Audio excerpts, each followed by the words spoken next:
नमस्कार, welcome to the channel life launch with doctor Upasana Singh यानी कि मैं.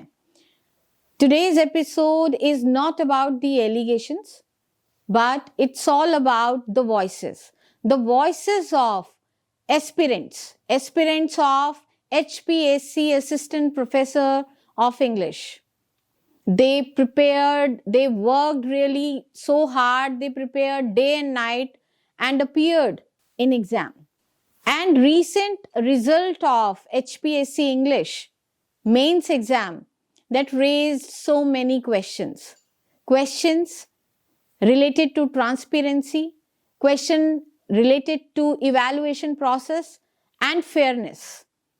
So today we are giving them space to express themselves, to speak for themselves, and let's welcome our aspirants of Haryana. एक फैज अहमद फैज का एक शेर है जो मुझे इस समय याद आ रहा है. बोल के लब आजाद हैं तेरे, बोल के जुबा अब भी तेरी है. So welcome you all. आज हमारे बीच में वो एस्पिरेंट्स हैं जो JRF क्वालिफाइड हैं. JRF यानी नेशनल लेवल टेस्ट क्वालिफाई करके हमारे बीच में बैठे हैं. ये वो बच्चे हैं जो सिस्टम के अकॉर्डिंग 35% मार्क्स भी नहीं ला पाए और इनको फेल कर दिया गया. आज हम उनसे बात करेंगे और ये जानने की कोशिश करेंगे कि ऐसा क्या सिलेबस था HPSC का. Was it really difficult? Syllabus was not difficult. We all four have been cleared the JRF. And JRF syllabus is so wide. It covers a lots of field, lots of, we can say, the genres, right? And they have just given us 40 days prior.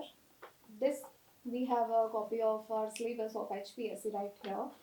Yes. तो जिस तरीके से उन्होंने हमें कुछ syllabus net से उठा करके ऑलरेडी हमें गिवन है, कुछ ही पेजेस में है, इससे वाइड हमारा नेट का सिलेबस है. ओके. एंड नेट के सिलेबस से ही उठाई गई चीजें हैं. अगर हम इसकी बात करें तो ये उसका 20% भी नहीं है.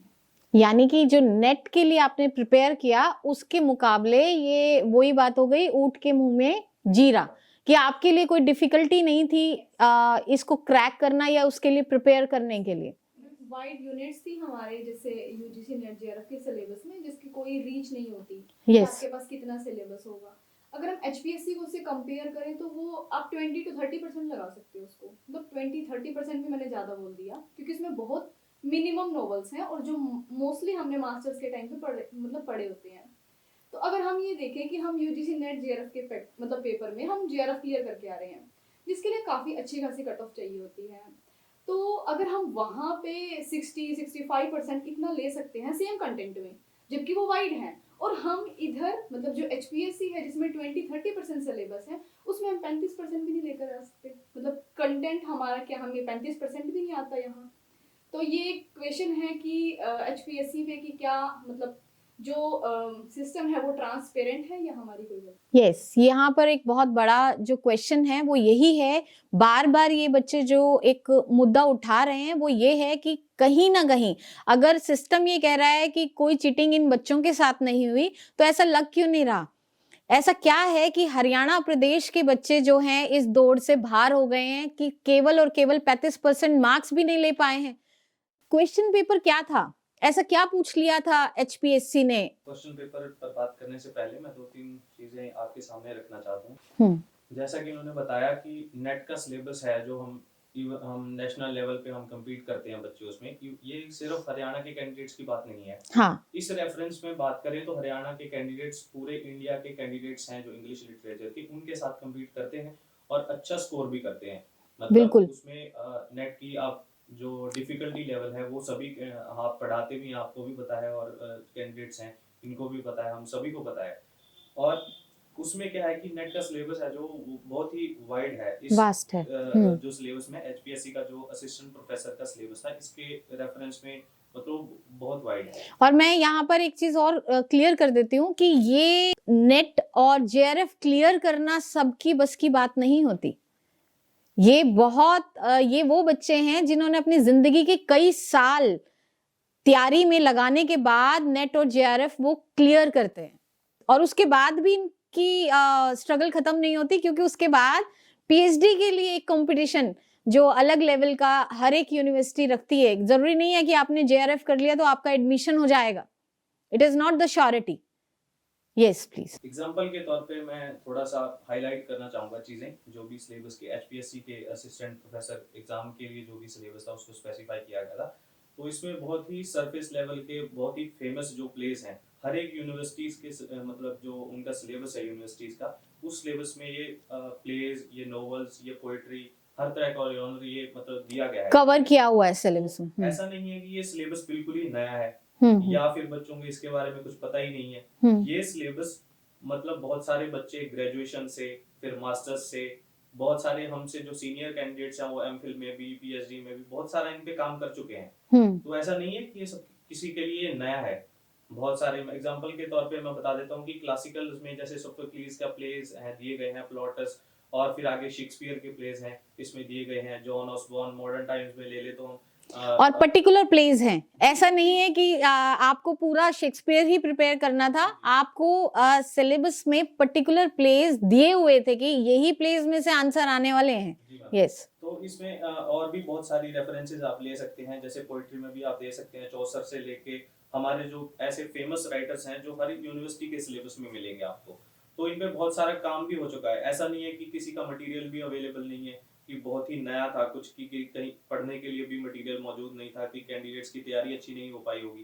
तो ये सारी चीजें भी इसी से खारिज हो जाती हैं कि सब चीज अवेलेबल है, कैंडिडेट्स ने दिन रात मेहनत भी की है।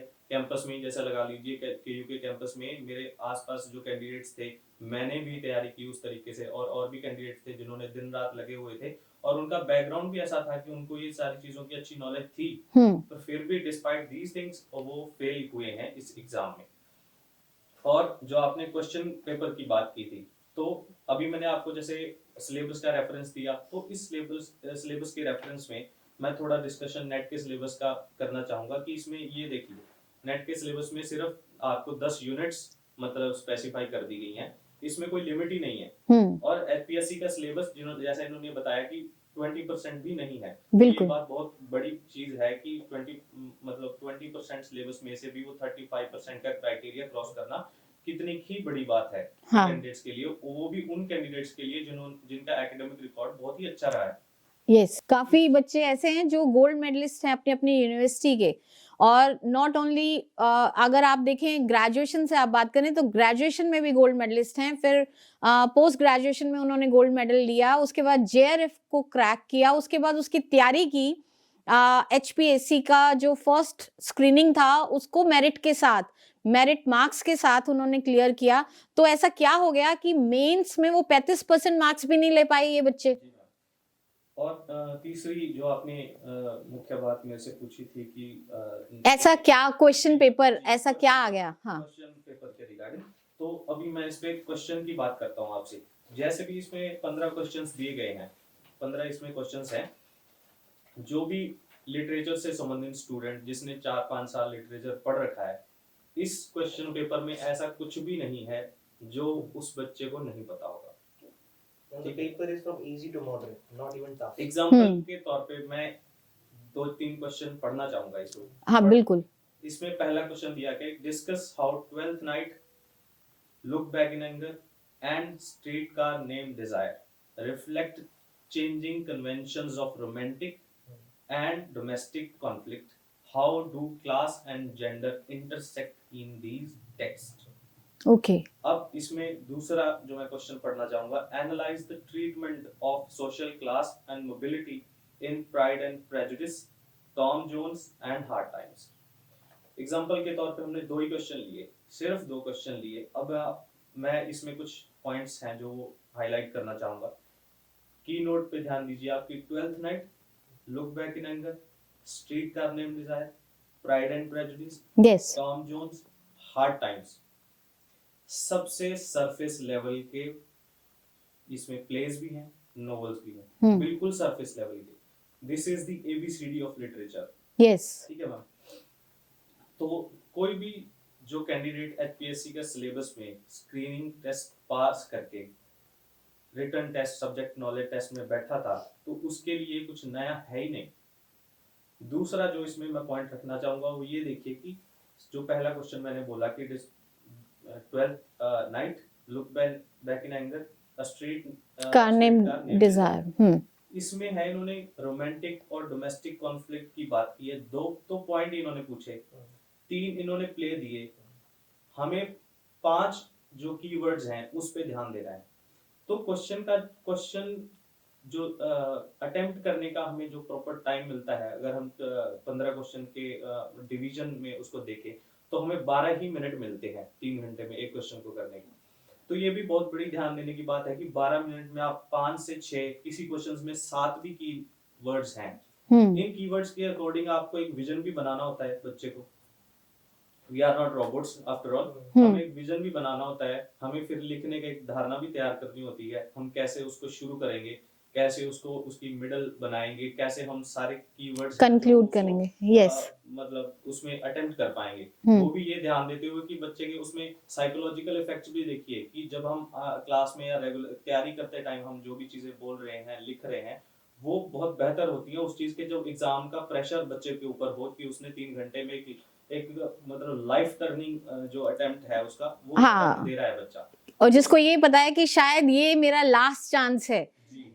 अब 613 पोस्ट बहुत बड़ी पोस्ट, और ये माना जा रहा था कि शायद हरियाणा प्रदेश में उसके बाद इतनी बड़ी लेवल पर शायद ही कभी भर्ती हो पाएगी। जी मैम, तो क्वेश्चंस का लेवल है, मैंने एक ही एग्जांपल दिया पर इसमें बहुत सभी के सभी क्वेश्चन ऐसे हैं कि एक स्टैटिक क्वेश्चन कोई भी नहीं है, मतलब क्वेश्चंस का लेवल है जो वो टफ नहीं है, बिल्कुल ही सरफेस लेवल की नॉलेज है, वो ही आप इसमें मतलब अटेम्प्ट कर पाएंगे। 12 मिनट में आप, ऐसा नहीं है कि आप बहुत डीपली रिसर्च लेवल एप्टीट्यूड पे आप चले जाएंगे। हाँ, उसके लिए गवर्नमेंट ने पीएचडी कोर्सेज बनाए हैं ना रिसर्च के लिए। आपका तो एक सब्जेक्ट लेवल टेस्ट होना था कि आपको कितना नॉलेज है अपने ही सब्जेक्ट की, ये टेस्ट का क्राइटेरिया होना चाहिए था। तो इस रेफरेंस में आप ये चीज देखिए कि अब जब हमें ये सरफेस लेवल की चीजें पूछी गई हैं कि मतलब इंक्लाइन यही है कि सरफेस लेवल की चीजें ही इसमें अटेम्प्ट कर सकता है बच्चा 12 मिनट में और इतनी कॉम्प्लेक्सिटी के साथ। तो ये देखिए कि जो कैंडिडेट्स जिन्होंने मेरिट हासिल की थी, जो स्क्रीनिंग टेस्ट था उसमें मतलब 90 प्लस भी मार्क्स आए हैं बच्चों के, बिल्कुल प्लस भी मार्क्स हैं, और मोस्ट ऑफ द कैंडिडेट्स जो जनरल कैटेगरीज में मतलब क्वालिफाई किए थे तो वो 80 प्लस ही हैं, मतलब 75 प्लस तो है ही। तो उन बच्चों के लिए सरफेस लेवल की नॉलेज भी ना होना, तो ये तो बहुत ही अचंभे की बात है। और दूसरा ये है कि भाई बेसिक इंग्लिश है, अगर लैंग्वेज एस्पेक्ट्स भी इसका देखा जाए तो हमने मास्टर्स के एग्जाम मतलब 20 एग्जाम्स हमने लिख के मास्टर्स क्लियर किए हुए हैं, और फिर ग्रेजुएशन के भी लगा लीजिए 6 सेमेस्टर्स के हमने एग्जाम लिखे हैं, वो इंग्लिश में ही लिखे हैं। तो ऐसा नहीं है कि हमें इंग्लिश नहीं आती या हमें कुछ या ऑल ऑफ सडन कुछ आपने नया ऐसा कर दिया कि आप सबसे बड़ा मुद्दा यही है कि ऐसा क्या हो गया कि हरियाणा के बच्चे 35% मार्क्स भी नहीं ले पाए। तो मैं ये आगे क्वेश्चन ये पूछना चाहूंगी कि इतना मॉडरेट क्वेश्चन पेपर के आने के बावजूद आप लोग बहुत ही होपफुल थे, क्योंकि ऑब्वियसली आप सभी ने बहुत मेहनत की और ये नौकरी ऐसे लग रही थी कि शायद ये एक तरह से इतनी बड़ी जो पोस्ट एडवर्टाइज की 613 शायद ही कभी आगे इतनी बड़ी लेवल पर पोस्ट वैकेंसी आ सकती है। आप लोगों का रिएक्शन क्या था? फिर आप लोगों ने क्या किया जब आपको पता चला कि आप लोगों का सिलेक्शन नहीं हुआ है? और आप जैसे पता नहीं कितने कैंडिडेट्स ऐसे हैं जिनका सिलेक्शन, क्योंकि 2000 से ऊपर बच्चों ने फर्स्ट स्क्रीनिंग टेस्ट क्लियर किया था, तो आप लोगों का क्या रिएक्शन रहा? क्योंकि जो रिजल्ट आउट हुआ 2 दिसंबर, वो 151 का जो प्रसाद HPSC ने दिया है हरियाणा प्रदेश के बच्चों को, हाँ, उसका डाटा में भी अगर आप जाते हैं तो उस डाटा में भी शॉकिंग डाटा है कि हरियाणा प्रदेश के बच्चे केवल 8% मात्र हैं। तो आप लोगों का रिएक्शन क्या था? आप लोगों ने क्या किया?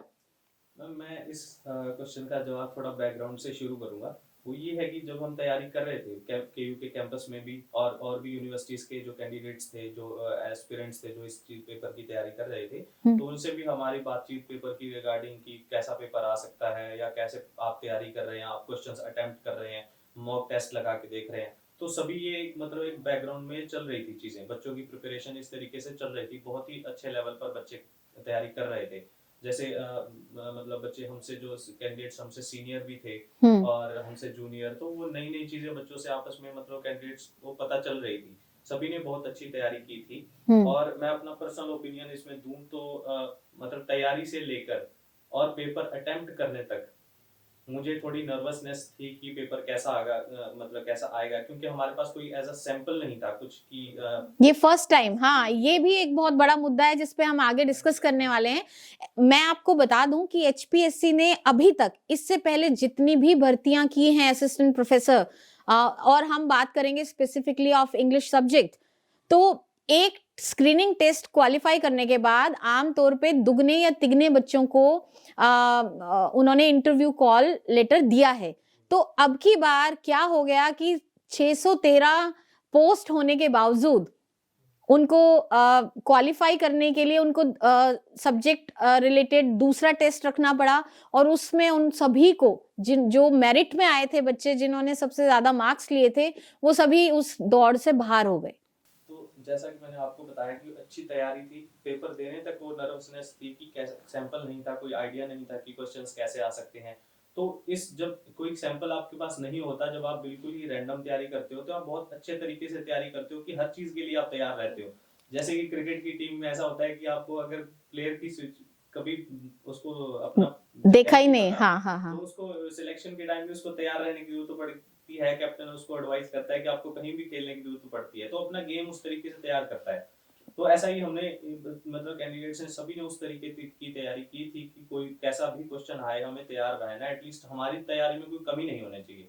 तो लेकिन हमने जैसा कि मैंने बताया भी, और जैसे क्वेश्चन पे मतलब हमने देखा क्वेश्चन पेपर, तो ऐसा हमें कुछ भी नहीं लगा था कि हम ये नहीं कर सकते। मैं बता रहा हूँ अपना ओपिनियन कि 3-4 क्वेश्चंस मैंने पहले पढ़े, तो मुझे पढ़ते ही ये हो गया कि रिलैक्स हो गए कि अब मैं आराम से कर सकता हूँ इसको, मैं क्लियर कर जाऊंगा। ये you were hopeful and you were confident enough. बिल्कुल बिल्कुल मैम, जैसे कि मैं एग्जाम दे के निकला, आई वाज प्रीटी श्योर कि I would be slaying in the exam. Very good, हाँ, that was the confidence, that was the confidence of our aspirants from Haryana. मैं बार बार इस बात पे एम्फेसाइज करूंगी। अब क्या होता है कि आप लोगों का रिएक्शन क्या था जब रिजल्ट आउट हुआ? रिएक्शन मैम बहुत ही मतलब निराशाजनक था, क्योंकि हमने जब तक हमने एग्जाम पेपर किया था, पेपर देने के बाद उस दिन से जिस दिन तक रिजल्ट आया है, हाँ, हमें ये जरूर हुआ करता था कि रिजल्ट हमारा लेट क्यों है। ये भी एक मतलब बड़ी हैरानी की बात है कि 3 महीने से ऊपर का समय लगा इस रिजल्ट को आने में। हालांकि कैंडिडेट्स 2000 के हो करीब, सकता है कि ये कोई रेगुलर प्रोसीजर हो, लेकिन ये था कि हमें हैरानी जरूर थी कि 3 महीने लग रहे हैं। जितने टाइम तक रिजल्ट आया उतने टाइम तक ये था कि हमें कोई भी नेगेटिव इसमें बिल्कुल भी फीलिंग नहीं थी, 1% भी हमें फीलिंग नहीं थी। हम श्योर थे कि 35% का क्राइटेरिया जो हमने अपने हाँ, एकेडमिक रिकॉर्ड है, ये कुरुक्षेत्र यूनिवर्सिटीज में भी प्रोफेसर हैं, बिल्कुल स्टॉलवर्ड्स हैं लिटरेचर के।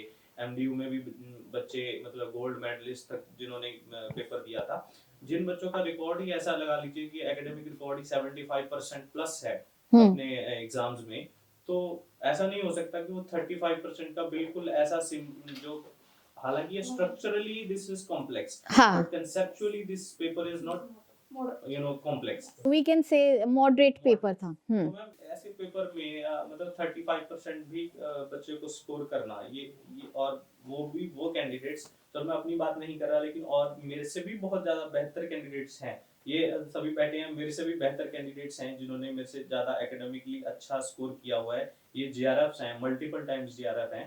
तो ऐसे बच्चों ने भी वो नहीं किया क्लियर, या फिर इसमें क्या कुछ है कि ऐसा क्लियर नहीं कर ये जांच का विषय है कि यही आप लोगों की डिमांड है कि ट्रांसपेरेंसी लाई जाए। तो आप लोग फिर एचपीएससी चेयरपर्सन से मिले? मैम सबसे पहले तो हम सब जो यहाँ बैठे हुए हैं, हर कोई इस रिजल्ट से इतना ज़्यादा शॉक था। एक्चुअली 151 इतना मिनिमम संख्या में हमने अपने आप को देख भी नहीं सकते कि 151 कुछ होगा। सो वी वर शॉक्ड कि 151 में भी हो सकता है कि ये कुछ और आने वाला है। We have read a lot of thing in the notice. जो नोटिस उन्होंने दिया था उसमें कुछ मिस्टेक्स जैसे कि डेट, ओके, हमें उससे भी श्योरिटी नहीं थी। Okay. वो हमारा है या exactly what they literally want us to. Hmm तो उस चीज को लेकर के we were very confused. Hmm तो हमें एकदम से तो कंफ्यूजन वाला माहौल मिला। Later on we have clarified कि हम लोग उन 151 में नहीं हैं, हम्म और जहां 1226 भर्तियां होने के लिए या फिर हम क्वालिफाई कर पा रहे हैं 35% का क्राइटेरिया हम सोच कर बैठे हैं, वहाँ सिर्फ एकदम से 151 आती है। तो जाहिर सी बात है कि हम एक तो सेल्फ डाउट में चले जाते हैं। ये हम ही नहीं, हरियाणा का हर बच्चा जो या बाहर से कोई भी बच्चा जो अपने आप में 35% क्राइटेरिया को एक मिनिमम सोच कर बैठा है कि ये तो हो जाएगा। We have clarified so many exam before, so उसके लिए भी शॉकिंग रहा कि 151, देन शॉकिंग से हम कंफ्यूजन, देन कंफ्यूजन से हमारा सेल्फ डाउट, एंड देन हम सबको पता चला कि ये एक के साथ नहीं हो रहा है, ये उन सारे बच्चों के साथ हो रहा है। 2024 समथिंग जो हमारे बच्चों ने ये पेपर दिया है उन सब के साथ ये सेम ही हो रहा है। वो इस बात के लिए जस्टिफाई कर ही नहीं पा रहे हैं कि where they have been lacking, उनको नहीं पता। हाँ, कि ऐसा क्या हुआ कि वो 35% मार्क्स भी नहीं ले पाए, तो फिर आप कहाँ गए? We have been to the HPSC to Panchkula. Okay. And later on, we have arranged a meeting with the HPSC chairperson, Okay. Mr. Alok Verma ji. And तो उनका रिएक्शन क्या रहा? आपने अपनी बात रखी? yes, he happily just we just entered. हमने जैसे ही अंदर प्रवेश किया, we have just met Mr. Alok Verma ji, and हमें उनका रिएक्शन बहुत कैजुअल लगा, that it could be happen, ऐसा हो सकता है, हम बहुत ट्रांसपेरेंट हैं। बट हम अपनी को एक बात रखना चाहते हैं कि ये ट्रांसपेरेंसी है तो हमें एक बार दिखाया जाए। अगर ट्रांसपेरेंसी है, ऐसा ये कह रहे हैं कि बिल्कुल ट्रांसपेरेंट रिजल्ट है, तो ऐसा लग क्यों नहीं रहा कि ये ट्रांसपेरेंट है? तो उनका जवाब क्या था आप लोगों को जब आपने बात रखी कि ऐसा लग नहीं रहा है कि ये ट्रांसपेरेंट है, we are in doubt? He was very we can say that conscious about what we are saying. हम क्या कहना चाह रहे हैं, क्या पूछना चाह रहे हैं। जिस क्वेश्चन को हम थोड़ा सा आउटरेज होकर पूछना चाह रहे हैं तो वी बिकम वेरी क्वाइट, मतलब हमें वो एक लेवल पे ये कह दिया जाता है कि we are very transparent, if you want then we can show you, Okay. If we you can show us then show us the criteria, the bifurcations जो हम आज तक पार करके आए हैं, पैरामीटर जो जिस हाँ यस, जिन पैरामीटर्स पे हमें आज तक यूनिवर्सिटी फेल नहीं कर पाई है। और हरियाणा में जिस तरीके की जो एजुकेशन रेट्स हैं उसमें कुरुक्षेत्र यूनिवर्सिटी एक बहुत अपर और मदर यूनिवर्सिटी कहलाती है। अगर उसमें भी एक भी बच्चा सेलेक्ट नहीं हो पा रहा, it's a big question. We have asked him कि what do you think about that, is a failure और it is we are the victim of the education system, and he said that might be possible that you are a victim. Yeah, and it is shocking that हम लोग कहाँ हैं। हमने अभी तक जिस career में अपने प्रोफेशन को इतना हार्ड वर्किंग से जो टाइम दिया है, तो where we are lacking। नहीं, तो मुझे एक चीज समझ नहीं आई कि उन्होंने आप लोगों को विक्टिम क्यों बोला है, कि victim of what? Victim of system? उन्होंने ये बोला है कि you might be victim of system. तो HPSC चेयरपर्सन जो खुद ये चीज बोल रहे हैं कि you people might be victim of system, किस चीज का कैसा सिस्टम और किस चीज को लेकर आपको विक्टिम बोला जा रहा है? My name is Lakush Kumar. Monica, she said she went to the chairperson of HPSC and she asked like where we are lacking. He very bogusly remarked that the universities and the entire academy of Haryana is incapable of producing students who can qualify means. I mean, you can see our universities are like A++ by NAC. Yes. And he is making such a remark. First of all, that was shocking. Forget about students. Our universities, our departments have produced so many alumni and who has done so many great things in the country and the world over. Yes. If you take our department, Mr. Beam Singh Dahiya is a great name, world renowned, a man who did PhD from America. And all of a sudden somebody is coming and telling us that we are not able to clear a very small, sorry to say that, but it's not that great of a subject and like the paper. UPSC में if you see UPSC papers are quite dull from these papers, and you are conducting subjective for the first time. What standard you are setting? When you have said that the entire academia is unable to produce the students for means, so what should we do? not prepare. That's the only hope we are like saying to people. So he is just accusing the whole academia that this is the system you were talking about.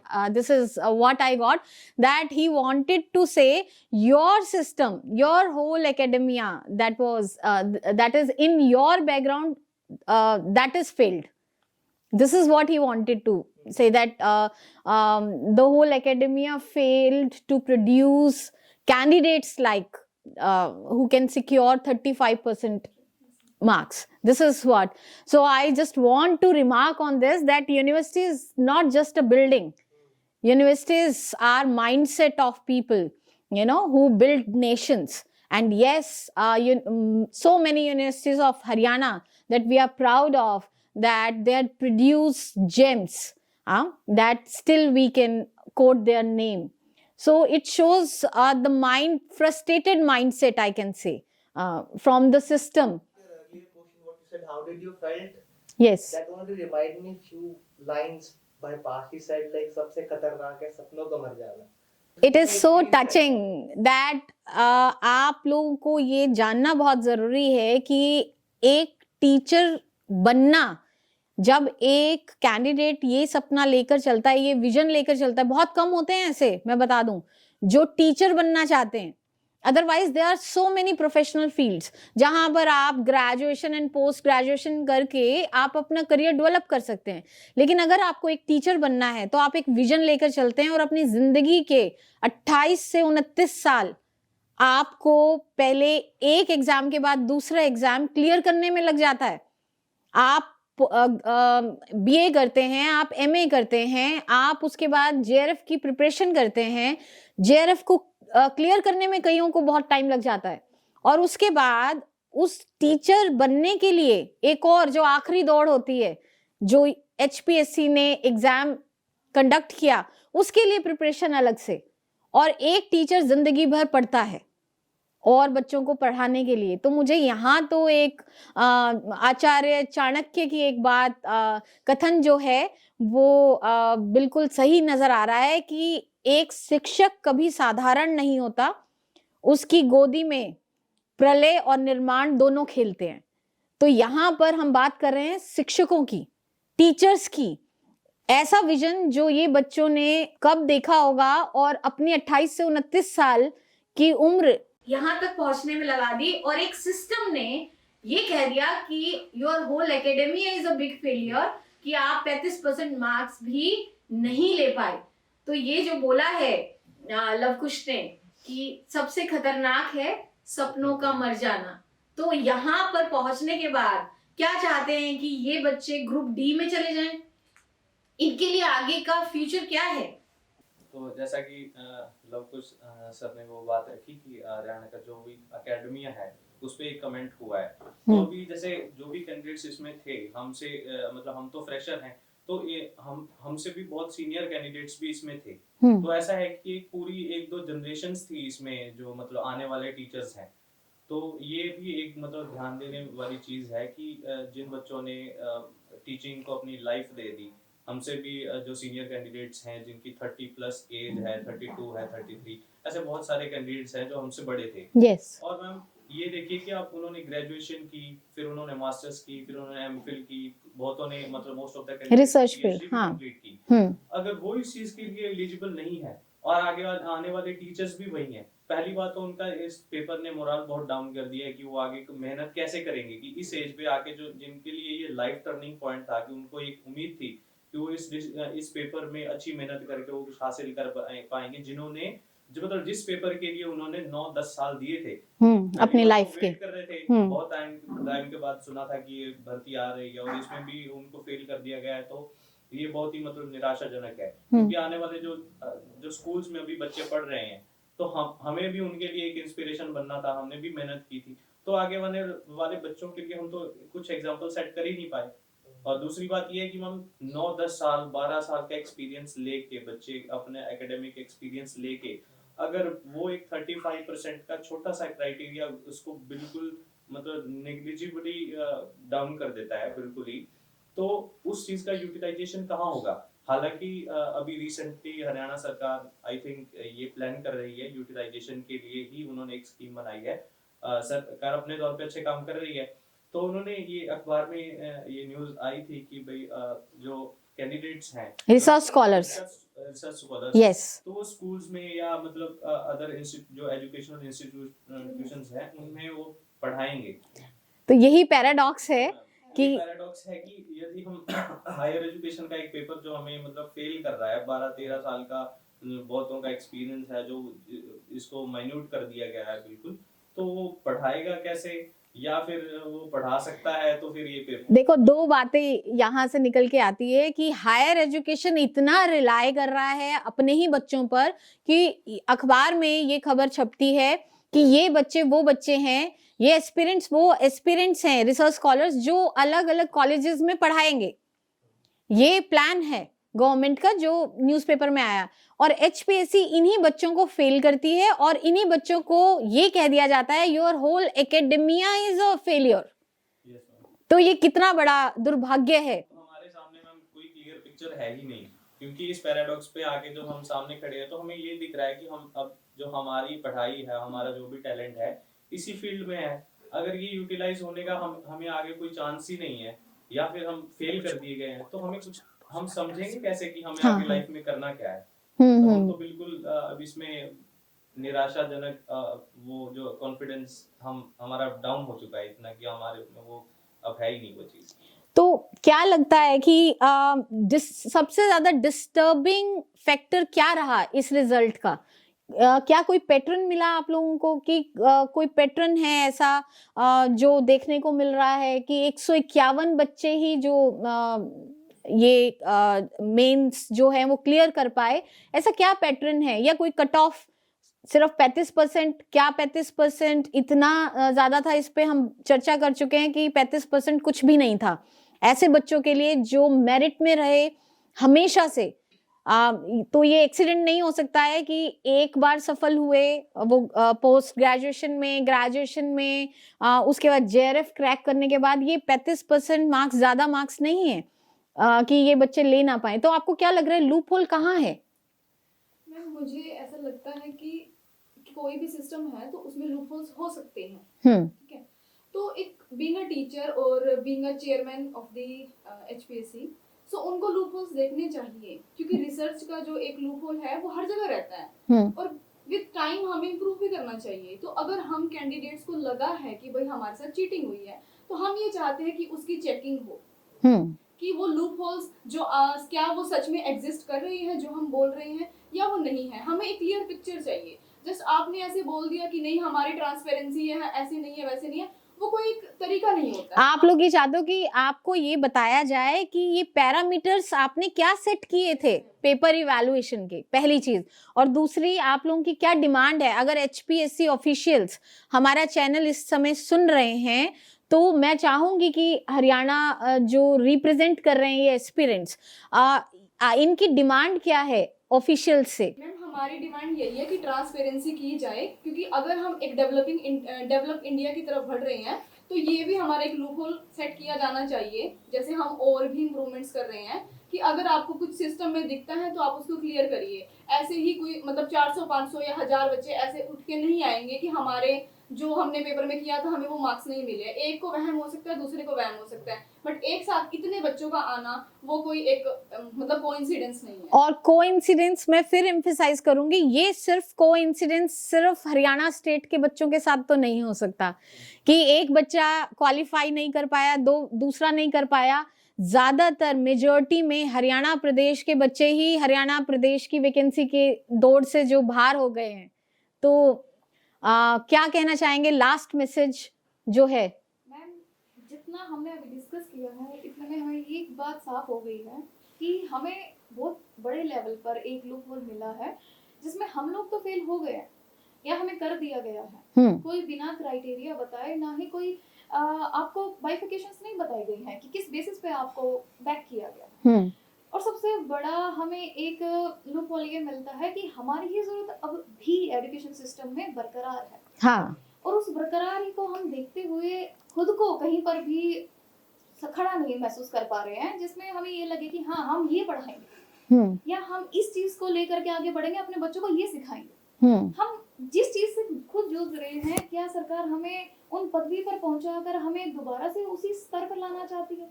तो हमारा जो India है, जो हम अभी भी इतने साल बाद आजादी के, ये कहते हैं डेवलपिंग है, तो डेवलप्ड होने की आकांक्षा जो जितनी भी है अपॉर्चुनिटी सब तो खत्म हो रही है। एजुकेशन एक लौता एक ऐसा रास्ता है जिसके बिहाफ पर हम सब आगे बढ़ सकते हैं। लेकिन कहीं ना कहीं हरियाणा में ही इतनी सारी वैकेंसीज हैं और हरियाणा के ही बच्चों का ना आना एक कॉन्फिडेंस का पार्ट नहीं है। और हम सब जानते हैं हम लोग कहाँ खड़े हैं और हमने आज तक कितने कैलिबर के साथ अपने एकेडमिया को पूरा पार करके यहाँ तक पहुँचे हैं। हम में से बहुत सारे ऐसे एस्पिरेंट्स भी जिन्होंने टीचिंग एक्सपीरियंस इतना लिया हुआ है कि जब आप इंटरव्यू तक उन्हें पहुँचाते तो वो बताते कि हाँ, हमने इतना सारा टाइम अपना टीचिंग में दिया है। बहुत सारे टीचर ऐसे हैं जो अपने आप को एज अ गेस्ट फैकल्टी अभी भी universities, colleges, even private sectors में भी बहुत सारे टीचर्स हैं अभी जो वर्किंग हैं, पढ़ा रहे हैं। लेकिन एक बड़ा क्वेश्चन मार्क ये आ जाता है कि कहाँ वो सब खड़े हैं, कहाँ हमारा भविष्य खड़ा है और किस स्थिति को हम भविष्य की ओर ले जा सकते हैं। हमारा क्वेश्चन सिर्फ और आंसर हमें ये चाहिए, क्वेश्चन सिर्फ इतना ही है कि हमें बता दिया जाए कि हम कहाँ गलत हैं या हमें क्या करना, इम्प्रूवमेंट के लिए कोई चांस छोड़ा जाए ताकि हम उस पर काम करें। अब हमें काम करने के लिए नहीं बताया गया, कोई क्राइटेरिया नहीं बताया गया, तो हम तो वहीं खड़े हैं। और सीधा कंसोल करने की जगह एक बहुत ही बड़ी पदवी पे बैठने के बाद कोई उन कैंडिडेट्स को ये कह दे कि your whole academia is a big failure, तो ये बहुत बड़ी बात है। इन बच्चों का जो कॉन्फिडेंस लेवल है वो एक तरफ से आपने तोड़ दिया है और दूसरी तरफ से हायर एजुकेशन ये चाहती है कि यही बच्चे आगे की जनरेशन को वो पढ़ाएं।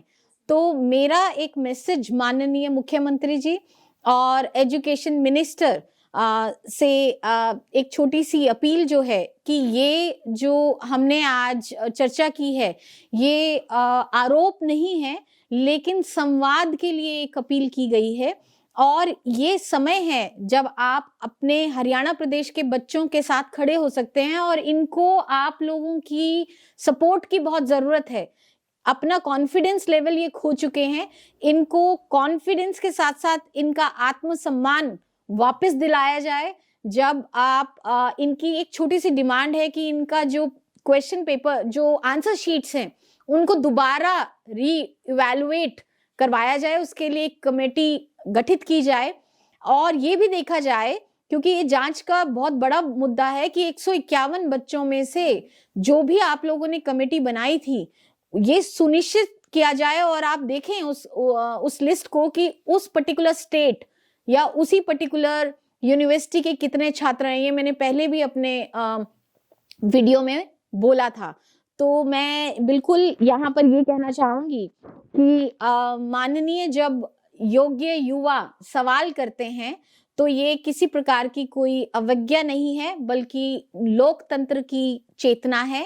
जो आप बात इन्होंने भी की, लूप होल्स पर बात की और 35% का जो क्राइटेरिया है उस पर बात करी, तो उसमें मैं थोड़ा हाईलाइट करना चाहूंगा कि एक तो ये सब्जेक्टिव पेपर है, सब्जेक्टिव नॉलेज टेस्ट है और इसमें जो पैटर्न था कि भाई मतलब मल्टीपल चेकर्स थे, इसमें मल्टीपल इवैल्यूएटर्स थे। तो मल्टीपल इवैल्यूएटर्स में मल्टीपल कॉन्सेप्ट्स, 6-7 कॉन्सेप्ट्स को चेक करना, उसमें एक सब्जेक्टिविटी हर पर्सन की रहती है।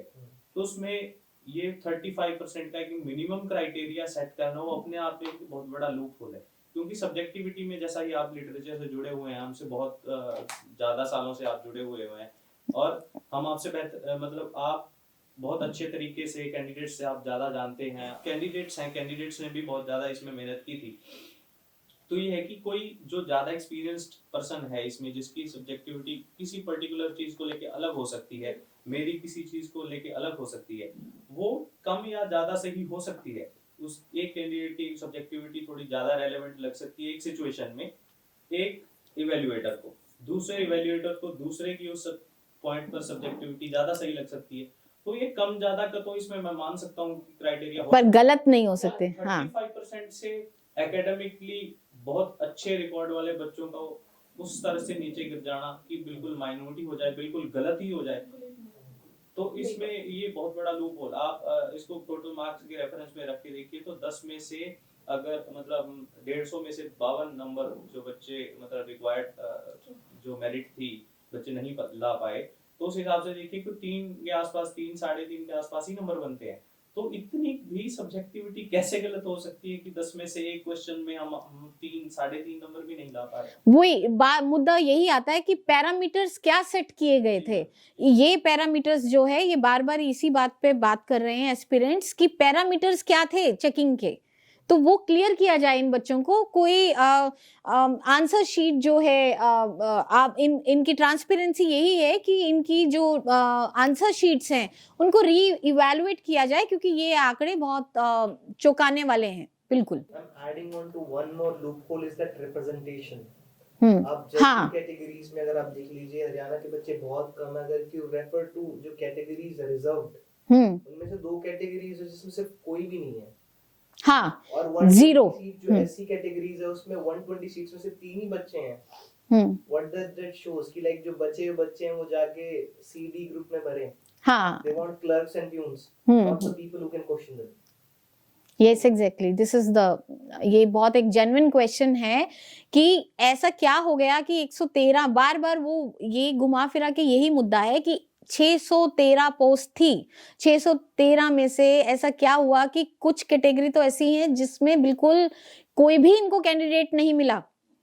तो ये अपने आप में बहुत बड़ा सवाल है कि वो ना केवल हरियाणा प्रदेश से, बाहर के स्टेट से भी इनको क्या कोई कैंडिडेट थे, मैं बता दूं कैंडिडेट थे, लेकिन जब रिजल्ट आउट हुआ है तो 0 दिखाया गया है। तो उसका मतलब क्या है कि वो कोई भी ऐसा नहीं मिला कि जो 35% मार्क्स भी ले पाए। तो बिल्कुल इनका जो मुद्दा है वो जेन्युइन है, और मैं यही बार बार अपील करूंगी कि इन बच्चों को आज सपोर्ट की जरूरत है, ना केवल सरकार की जो इनके साथ खड़े हों, बल्कि आम जनता, क्योंकि भावी पीढ़ी जो है वो दोबारा ऐसा स्ट्रगल फेस ना करे। आम जनता इनके साथ, इनके सपोर्ट में आनी चाहिए।